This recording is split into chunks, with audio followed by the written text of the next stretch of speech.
சில ராசிக்காரர்கள் கரை வைத்து பகையை தீர்த்து கொள்வார்கள். அந்த மாதிரி எளிதில் எதிரிகிட்டேருந்து தப்பிப்பதற்கு சில யுத்திகளை பயன்படுத்துவாங்க. மறைமுகமான தாக்குதல்கள் நிறைய பண்ணுவாங்க. இவங்களுக்கு பிடிச்ச மாதிரி இருப்பாங்க. இவங்களுக்கு ஒரு பொருள் கிடைக்கல அப்படின்னா அது யாருக்குமே கிடைக்கக்கூடாதுன்ற ஒரு ஆதங்கம் இருக்கும். மனைவியாக இருந்தாலும் சரி, மனைவி இவங்க கூப்பிட்ற டைமில் மனைவி வரல அப்படின்னா அந்த ஆதங்கத்தை அப்படியே காட்டுவாங்க.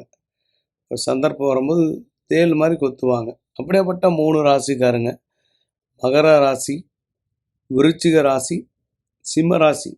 இந்த 3 ராசிக்காரர்களுக்கு அந்த இயல்பு உண்டா? தன்னை மதிக்கிறவங்கள தூக்கி வச்சு கொண்டாடுவாங்க. மிதிக்கிறவங்கள சந்தர்ப்பம் வரும்போது தூக்கி வச்சு அடிப்பாங்க. மறைமுகமான தாக்குதல், அதாவது வார்த்தைகளை கொல்லுவாங்க. அப்படியேப்பட்ட கெப்பாசிட்டி இவர்களுக்கு உண்டு.